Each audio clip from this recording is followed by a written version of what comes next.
Good morning, people. I hope you're all well. Today we're going to talk about composition. Again, for some of you this is revision, and for others this is something new. Now we're going to use still lifes as examples of how not to do and how to do compositions. Right, there are few rules when you put your picture together. When you arrange objects in your picture to create a pleasing artwork, one of the rules: nothing must ever point out of the picture. Remember, artworks is an illusion of real life, and you want your artwork is a message that you want to send, right? So you want to capture people's attention and keep it. Things pointing out of the picture draws people's attention in on one side and out on the other. So never point something out of the picture. Okay, so here we've done one thing right. This is pointing into the picture. Okay. Second rule, I'm just doing the basic rules here. There are many things you have to keep in mind when composing an artwork. It doesn't always have to be a still life, it can be anything. But there are certain guidelines that you have to keep in mind. So now we've got one right. This is pointing into the picture, keeping the attention inside the picture. But we've got another problem. Everything is standing in a row. There is no specific one thing that stands out. We call this one thing that stands out the primary focal point. Everything is equally important in this picture, and frankly, things standing next to each other in a composition is boring. Sorry. Okay, so let's try again. Oh, there's another problem in this picture. Let's say this vase is the primary focus point. Okay? Now, it's on the same level as the other two objects in the picture, so it's not more important. It doesn't stand out. That's the one thing. The other thing, if we draw lines like this, divide it into 3, and on this point, divide it into 3. 1, 2, 3. This is called the rule of thirds.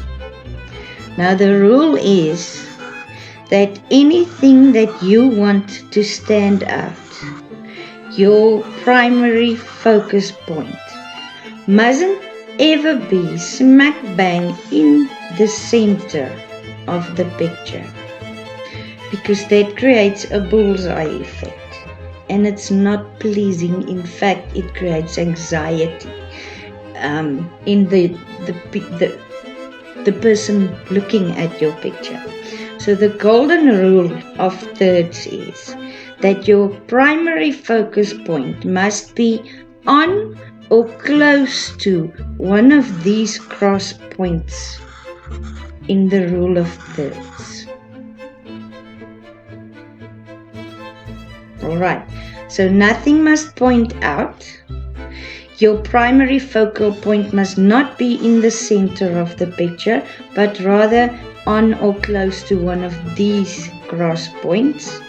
and your objects or elements in your picture must never be equally important. You must choose one that will be your primary focal point.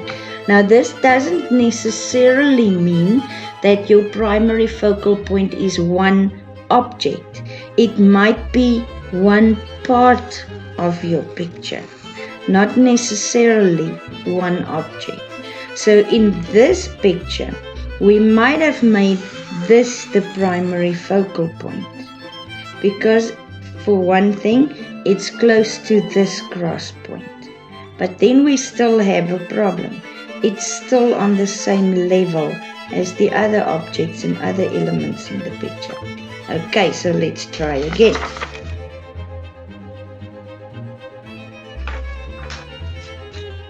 Let's test this artwork.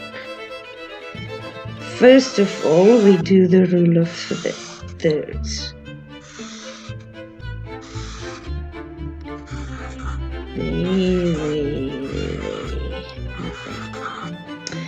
Now it seems like there might be two primary focal points here, potentially, so we need to pick one.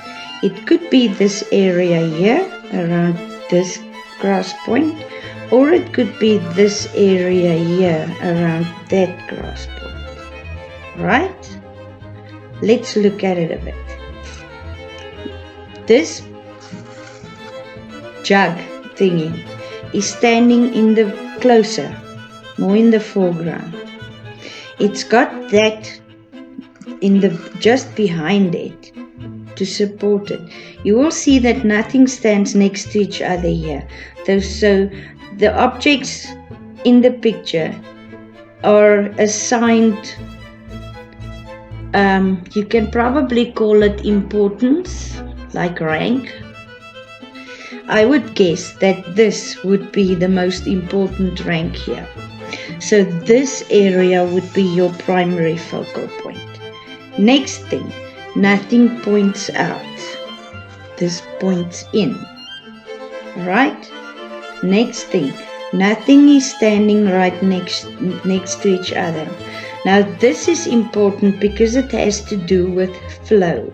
Remember, you want people's eyes be drawn into the picture and directed towards your primary focal point and keep it there. That's what all these rules are about.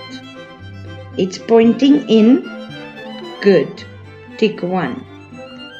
It's not standing on the same level, tick 2. Now let's talk about flow. Let's say your eye comes in here into the picture. It immediately goes up to this vase here, right? This side of the vase, this curvy line here, draws your eye down. It skips to the fruits here.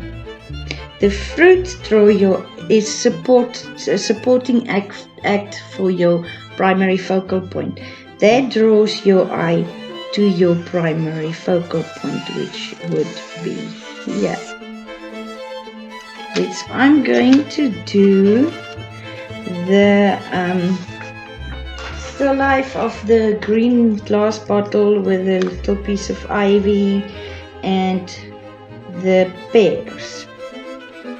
I'm going to do it in pastels.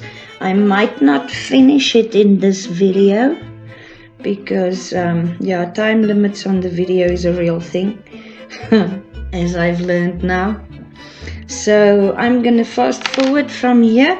I'm just going to explain my process quickly. I'm first going to do a pure contour drawing in pencil. I'm going to keep the lines pretty light that I use, and then I'm going to start shading and coloring it with pastels, chalk pastels. If you have chalk pastels at home, you can do the same. If you don't, use whatever you have at home. Alright, it doesn't have to be a color picture. You can make it a black and white grayscale picture with pencil and charcoal. So let's see how far I get with this one.